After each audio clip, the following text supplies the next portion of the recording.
one thing I found very helpful to do is to pause and ask myself, okay, say you were to do the things that this creator is doing to get those results. How much do you like your average day? And almost always the answer is, oh, I don't like it. Like, I don't know, say I wanted to have a podcast as big as Tim Ferriss's podcast. Like, okay, what does that mean? Well, it means I'm spending a lot of my day interviewing people. And I did that for 8 years. And there was a reason I quit it, because that was a season of my life. And like, there are other things over here that I want to do. And like, doing these things is incompatible with the result that I see. Therefore, I either have to decide these things are worthy of sacrificing to get some sort of externally facing end result, or the end result wasn't worth pursuing in the first place because it requires that I give up these things that I actually care about doing. This week, I'm sharing part of my conversation with Thomas Frank. Now, if you have any interest in productivity, you may already be one of Thomas's 3 million YouTube subscribers, or if you're like me, you probably go to Thomas for anything relating to Notion. He probably has some of the best Notion content that you can find on YouTube, and he also has a lot of Notion related courses.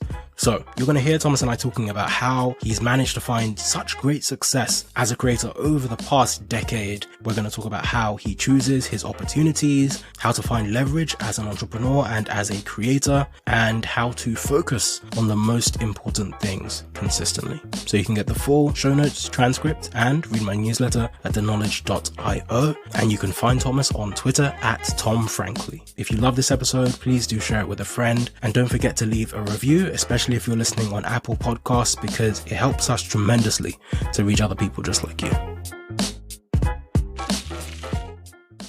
Seth Godin says, you make a promise, you put yourself on the hook, and you ship because you said you were going to ship, not because of any other reason. He's been publishing this daily blog for a long time. But one of the facts that I love is I think it took 3 years for him to post more than like 300 posts in a year, which is already crazy by most people's standards.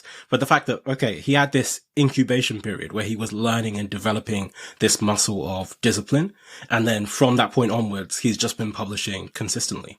So I'm interested to know how you found building that muscle for yourself, this muscle of being able to ship things consistently. Is there a process that is necessary behind that? Or can you just will yourself to do it just because it has to be done? It's a Tuesday, I have to post. So I've always been a fan of augmentation of your own self-discipline. And my self-discipline, I think, is often quite dependent on how passionate I am about a thing. So like I'll ebb and flow through periods of my life where I'm, say, very interested in going to the gym. And when I'm in a period where I'm like super into it and I'm tracking my macros and like that, it's just so easy to go to the gym. When I'm not there, I lean on my coach who sends me programming. It's like, get to the gym, get your thing done, because I don't want to do it. I want to do something else. So I think for anybody struggling with, say, publishing on a schedule and staying consistent, find a way to augment your self-discipline. The way I did it was I had put myself on this week schedule, and there was an actual tool that kept me accountable. The one I was using was called Beeminder, and it's basically like, you can hook it up to any API, RSS feed, like there's all kinds of integrations, and it'll just look at how often you publish or how often you do something. I think you hook it up to like Withings or Strava if you want to do like running mileage or biking or anything like that. You can do weight loss, but I did it for my YouTube's RSS feed. So every time I'd publish, I'd get like another little line on the graph. And as every day goes by, like you have to make sure you're publishing on the schedule, because eventually if you go too long, it'll literally charge you money for failure. I think like I had it at $5. So I wouldn't really lose that much money if I'd failed, but I would lose a lot of pride, and there'd be a very public and real tangible record of my failure. And so that drove me, I think, for over 3 years to publish every single week without fail. And it often led to scrambling to get the video done on time, but it actually did work. And it's kind of like, I don't know, the concept of training wheels, which I've used as a metaphor for a very long time. And only recently was somebody telling me like there's this new research that you shouldn't put training wheels on a kid's bike. Yeah. Because maybe it actually screws things up for them. I'm not sure, but I'm going to still use the metaphor, like augmentation of your self-discipline through getting a coach or setting up a habit tracker or some kind of like accountability program. That's like the training wheels that teach you to ride the bike before you can do it yourself. And then you sort of build up that self-discipline muscle and you're able to take the training wheels off and ride under your own power.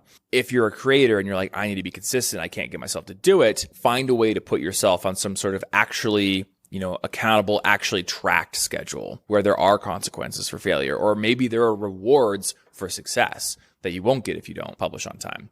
And then after a while, maybe it doesn't matter so much anymore. Like I haven't published weekly in a very long time, but that's because we're doing things that take quite a lot longer than a week to do often. And if I was on a weekly publish schedule, I just wouldn't have the time to get very deep into those things and learn the things I need to learn. Aside from discipline, what else do you think is one of the biggest keys for being successful, whether it's as a creator or maybe broader in life? So there are a lot of things. My immediate, I guess, mental answer when you started asking the question was passion. I think passion got a bad rap for a while. There was like this early 2010s era where like Gary Vee had just put out Crush It and everyone was like hyped on passion, just find your passion. And then there was like the pendulum swung the other way. And for the majority of the 2010s, as far as I can remember, everyone was just like, the passion thing sucks, just work hard. And now there's like this anti-hustle culture thing where it's just like, just quit everything and be yourself. But when you like query your own history and maybe keep a journal, you will realize that like the best output of your life comes when you're obsessed with something, because you don't need some app that's telling you to publish at Friday by 5 p.m. or you're going to lose $5. You don't need a coach. You're just like, I care so much about this, I want to do it. So long term, if you are going to be successful in business, I think you have to find some aspect of what you're doing that you really care about, you really give a shit about, because that's what's going to drive you to wake up and get to work and actually, put all of your focus and effort and energy into it. So passion is important. And if you find yourself doing work over and over and over again where there just is no passion there anymore, the first thing I'd say is maybe stop lying to yourself about it, because I lied to myself about it for a very long time. And the second thing is it may be time to start exploring again so you can find something to be passionate about. There's this like great idea in science of like exploration, exploitation, whereas most organisms just sort of like exploit the same resource that they know about. Humans have this unique thing where we'll exploit our resources, but we just have this innate desire to go and explore and see what's around the next bend or over that mountain or up in the sky. So like we have this innate drive to explore and also exploit. And it's kind of like a seasonal thing, right? I think to be successful, you have to spend some time exploring. And then when you find something that's worthwhile, you take some time to exploit it and dig deep into it and actually build something. But when like the passion dries up, it may be time to start exploring again, collecting more dots, as Steve Jobs would like to say.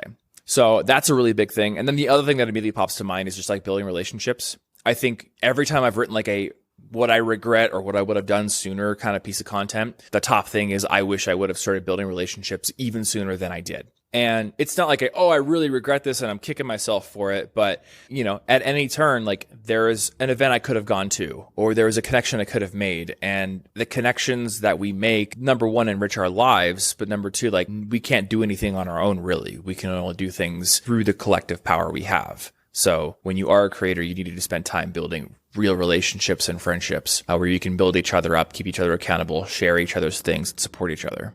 Hey, we'll get back to the episode in just one moment, but I wanted to tell you very quickly about my newsletter. I started sharing everything I was learning online, and a few thousand people came along for the ride. I send 3 regular emails. Brainwave fortnightly on a Tuesday, which is about the intersection between technology, philosophy, and psychology. Then every week on a Thursday, I send Revelations, and that's about creativity and productivity. And then finally, every other weekend, I send Wayfinder, and that's about decision making. So people in the audience actually send me really tough problems that they're working through, and I help to deconstruct them using mental models and decision making frameworks. So if you'd like to subscribe, you can join me and over 20,000 incredibly driven people at theknowledge.io. Okay. Back to the episode. Yeah, there's a really interesting concept I've been very interested in recently, which is mimesis, which I'm sure you've come across, an idea from Rene Girard. There's a book called Wanting by Luke Burgess, which is really good. It's a great encapsulation of this idea.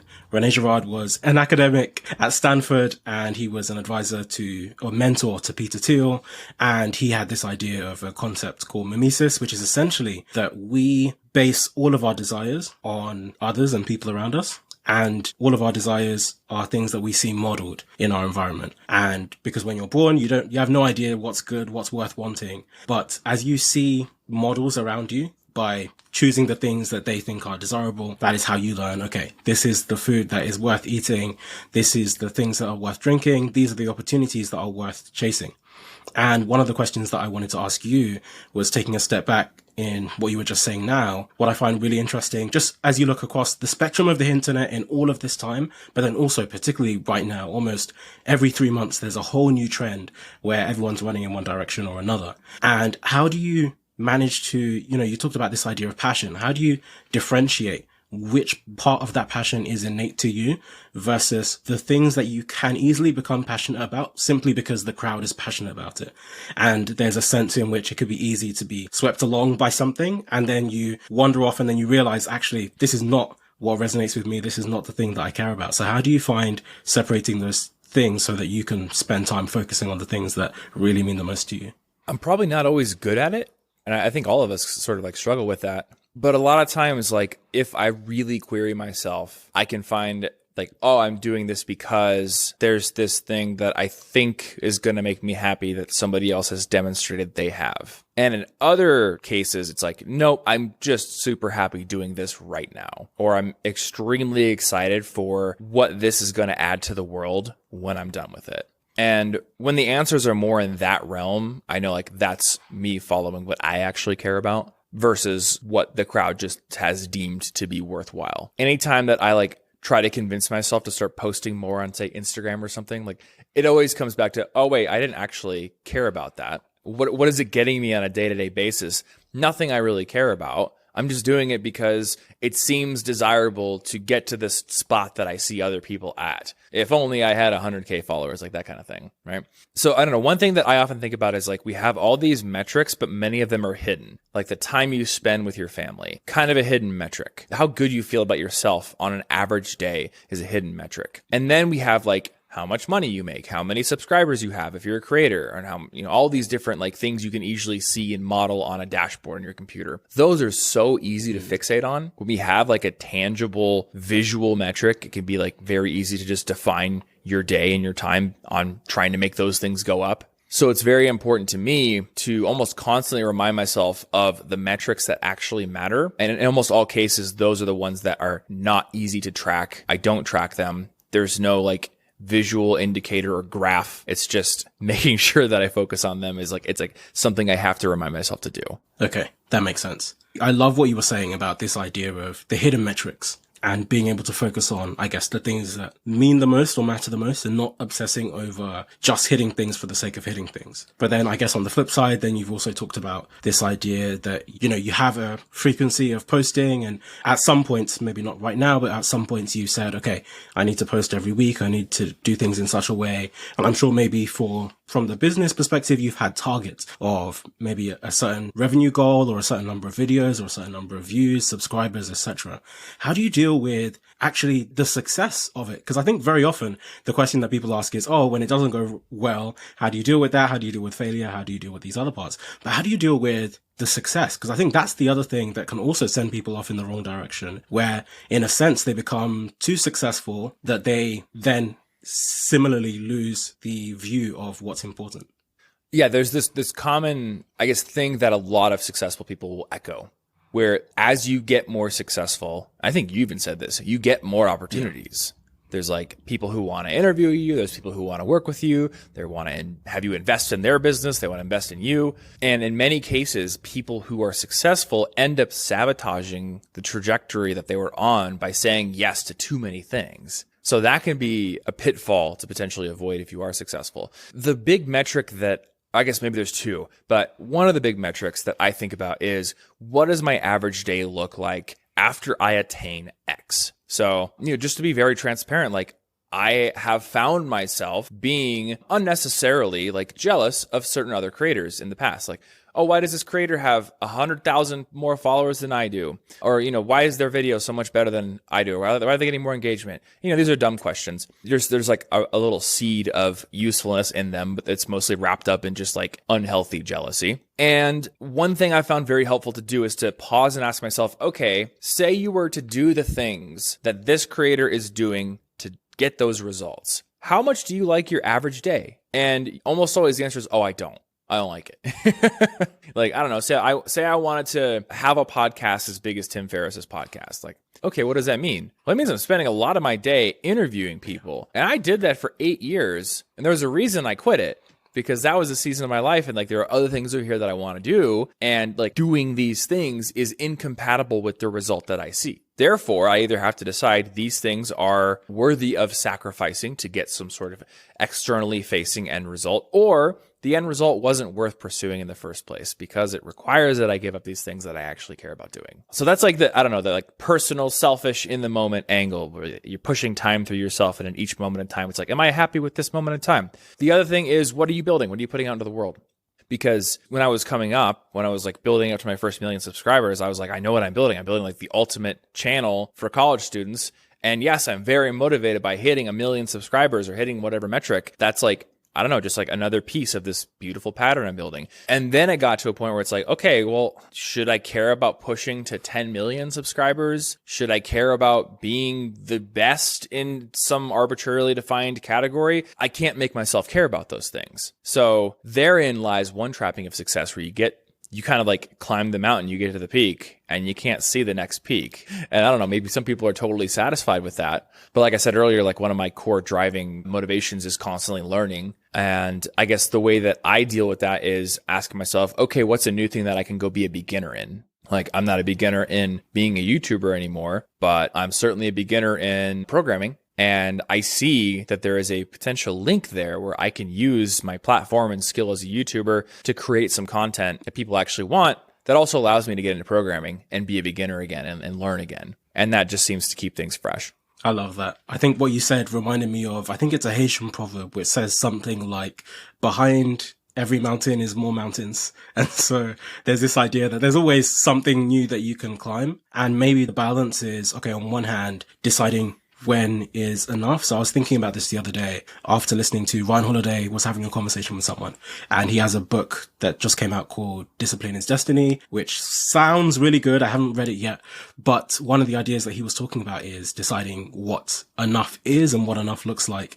And well, not so much what enough looks like, but the idea of discipline, not just being, there's a traditional paradigm when we think of discipline, which is, going the hardest, being the strongest. You mentioned the Gary Vee of the 2010s being very much about grinding and pushing yourself to the edge, waking up all kinds of hours, going to bed really late, doing all of that. But actually, discipline isn't just about pushing yourself beyond, but discipline is also about the consistency with which you can do something. And, it can equally be about constraining yourself and choosing not to do certain things and managing your energy and deciding when enough is.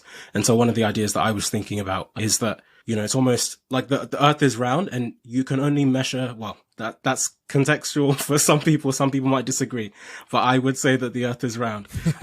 And I thought we all knew it was banana shaped.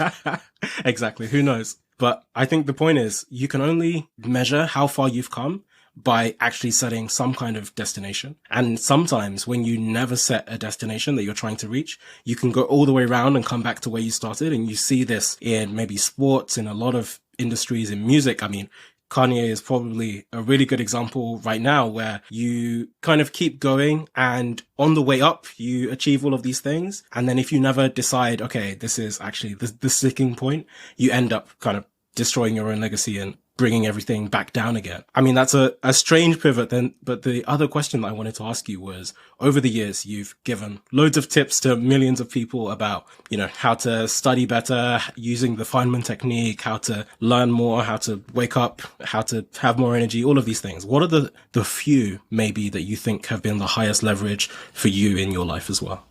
It's like the highest leverage in terms of just like pushing me forward towards my goals. Yeah, or just like things that have helped you to be more productive or improved your life in some way, helped you to find better balance. I'll throw a curveball and say that in my personal experience, what helps me to push things forward and be productive is actually imbalance, or rather accepting the model in my head that's like the swinging pendulum. So like when I was building Ultimate Brain, which is my Notion template that I sell, that was like 10, 12 hours a day just in this office. Definitely skipped more workouts than I should have. Like my life was a bit imbalanced then, but it was only maybe a 2-month process of that. And then things swung way back over to personal because it came to June, I was getting married, I went to honeymoon. So that was basically just like no work almost for a little while. And then came back from that and swung back. And when things are a little bit imbalanced, it usually means like I'm super obsessed with something and I'm going to be pushing the envelope really far in that direction. And then there are some things that get sort of sacrificed. So I guess for me, like maintaining this smooth movement of the pendulum where it doesn't stay imbalanced in one direction for too long kind of is like, I don't know, it sort of like speaks to the value of focus. Every time that I've tried to live like a 100% balanced day, it's like not a lot gets done. And I remember going way too far with this in college. We had like my friend Martin and I got this book you can buy. Actually, you can't buy it anymore, but you could buy it. It was called Pick 4. And Zig Ziglar wrote it. And it was like, all right, for 6 weeks, you're going to focus on 4 goals. And every day you have to write what you did in that. Well, I was way too ambitious. So one of my goals was build an iPhone app. The next goal was learn Japanese. The next goal was write a blog post. And so I'm like trying to make myself do these 3 very disparate, very tough to do things. And what ends up happening is like, well, I've also got school. I've also got gym. I've also got friends. So I studied like 10 kanji today, and I read the intro to like 1 chapter of this iPhone book and didn't read or write any code. and maybe I got some blogging work done, but nothing really got pushed forward because I wasn't able to sink into one thing.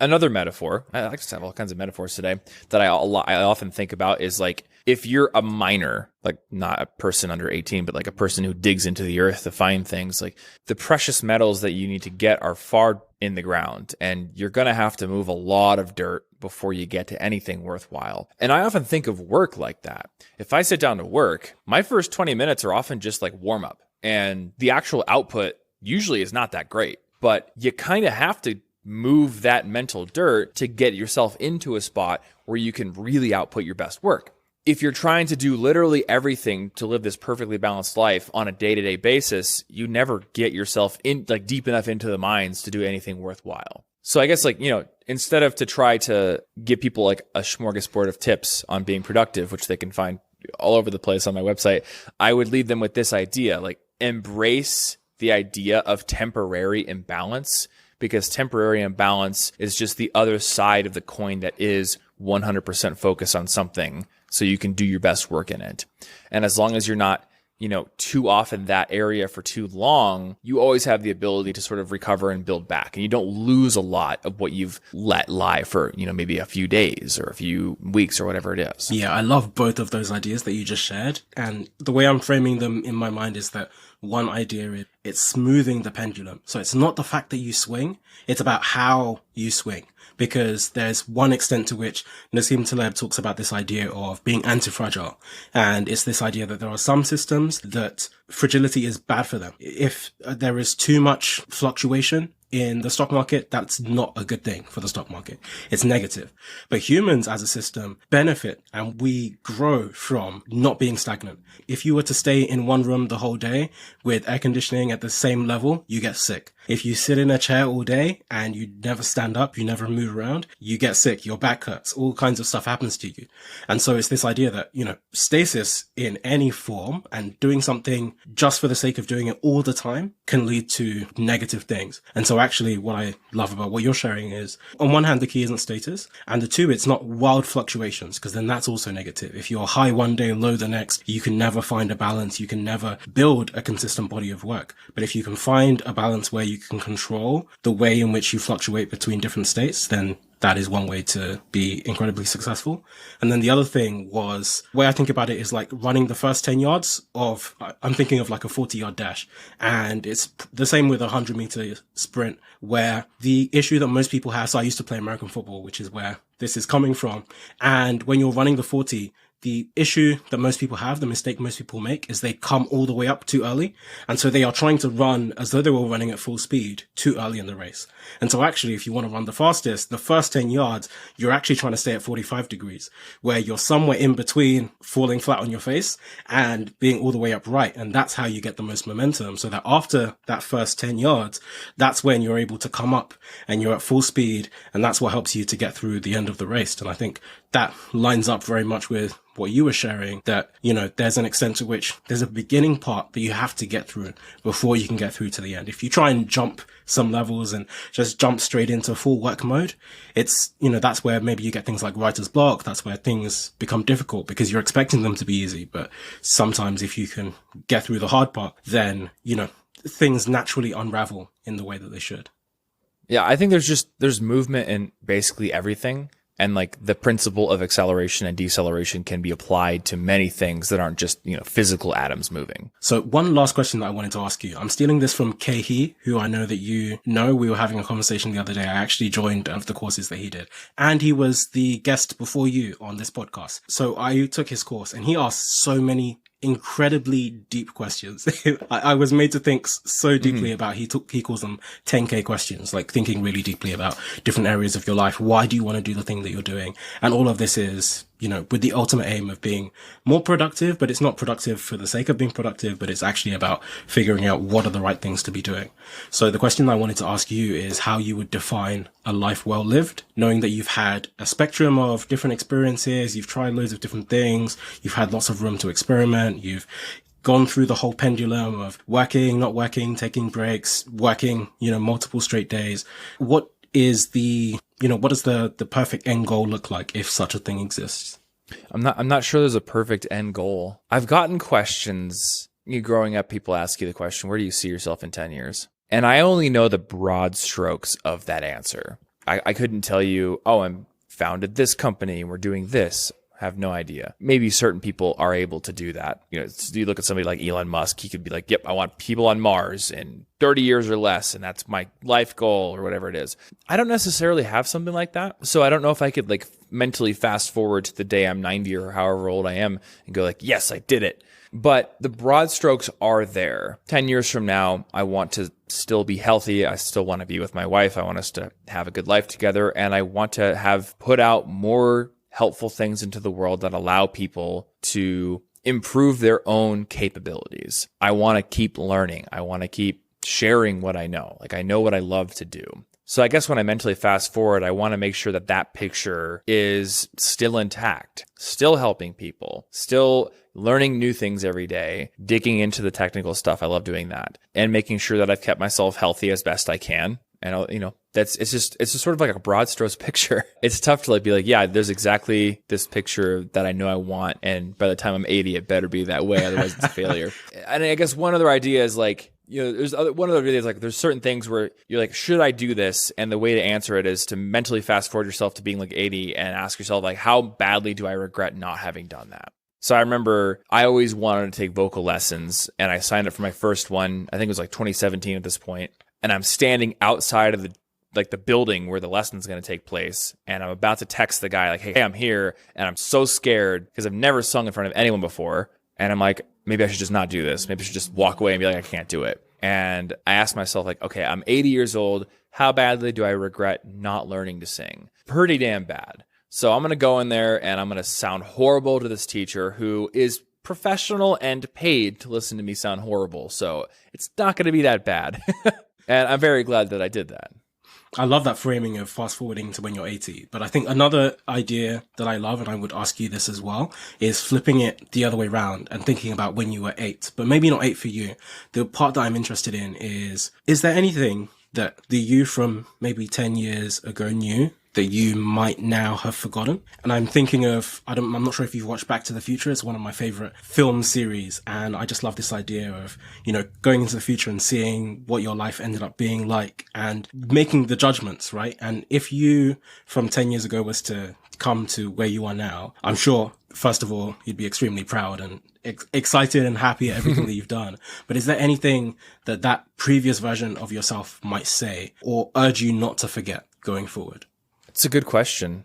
There were definitely things that my 10 years old or 10 years ago self wanted to do that I've sort of cooled on or realized that's maybe not super important. Going back 10 years, I remember it was 2012. So I was still blogging, wasn't doing podcasts yet.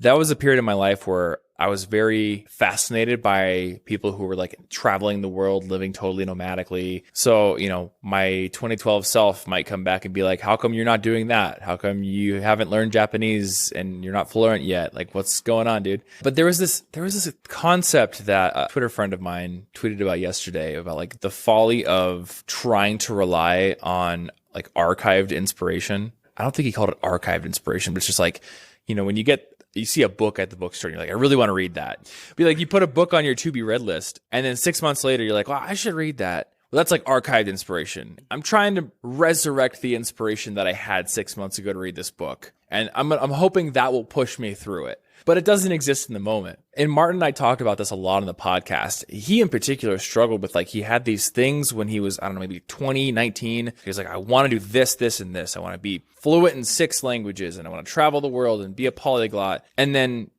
things happen. We graduate, get jobs. There's all this stuff that happens. And for a while, he's like, I feel like I'm supposed to keep doing these things that I set out for myself when I was 19, but I don't really identify with all of them anymore. And we talked about it a lot on our podcast and in private. Like, you don't have to be beholden to your past self if you no longer resonate with those specific values. I love that. I think that is probably the perfect place to end. And I couldn't agree more with that. I think I wrote not long ago about this idea of gifts from your past self. Seth Godin talks about this actually, and he talks about the sunk cost effect. The example he gives is you went out and bought a pair of shoes yesterday and you realize today that they don't fit. And a lot of people would still keep the shoes and they'll keep, maybe I'll wear them. Maybe it will still work out, and you keep wearing those shoes and you keep trying to force yourself into the decisions of your past self. And I think what you're saying is essentially there's an extent to which we can let go of that, and we don't have to be beholden to the dreams or the decisions of our past selves. And we can accept it as a gift and say, actually, I don't want this. I don't want this decision you made for me. You decided to invest in this thing several years ago, and now I can look with fresh eyes and say, I don't want to continue investing in that thing. There's something else that I want to do. And I think this actually brings us back full circle to what we were talking about at the beginning, which is this idea that you can change what you want to do. You can change the things that you decide to invest in based on your passion, based on lots of other decisions and frameworks that you have. Yeah, I mean, there's just so much more information we get every day, new relationships. Like the values you defined 10 years ago, they did not have the benefit of all of the inputs that have come since. So to consider them 100% sacred is to basically invalidate everything that you've learned and experienced since. And I just don't think that's the way to do it. I love that. Thanks so much for coming, Thomas. I really appreciate it. Absolutely. Thank you for having me on the show. Thank you so much for tuning in. Please do stay tuned for more. Don't forget to rate, review, and subscribe. It really helps the podcast. And follow me on Twitter. Feel free to shoot me any thoughts. See you next time.